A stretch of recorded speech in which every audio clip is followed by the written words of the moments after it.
আমি একটা জিনিস বুঝতেছি না, এই যে ব্যাংক, বাংলাদেশ ব্যাংকগুলোর যে অবস্থা, এরকম কেন রে ভাই? এই ব্যাংকের টাকাগুলো কি হাওয়ায় উড়িয়ে যায়, না জিনের বাদশা আসে নিয়ে যায়? কিছুই তো বুঝতেছি না। নতুন সরকার ক্ষমতা আসলো, সব কিছু ভালো করে চলবে তা না, দেশের পরিস্থিতি দিন দিন এমন কেন ঘোলাটে হয়ে যায়, ময়লা আবর্জনার মতো হয়ে যায়। দেশের পরিস্থিতি এরকম কেন অস্থিতিশীল হয়ে যায়? এই এরকম হইলে, এরকম করে চললে কি দেশ চলে? এভাবে তো জনগণের একটা অবস্থা ভয়াবহ হয়ে যাবে, অর্থনৈতিক কাঠামো ভেঙে পড়বে বাংলাদেশের। কি একটা অবস্থা হচ্ছে আল্লাহ জানে। তো চলুন ভিডিওটা দেখে আসি। এই টাকাগুলো বাংলাদেশ ব্যাংকের গভর্নরে মেরে দেওয়ার খেয়াল, এই মেরে দিয়ে ফ্যামিলি কার্ড, কৃষক কার্ড, এই কার্ড সেই কার্ড দেওয়ার ব্যস্ত ব্যস্ত।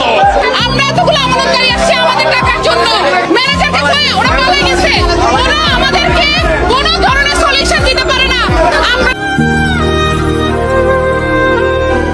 এ তো ফেল 40 মতো কত 10 না 11 আচ্ছা 11 বসো নেক্সট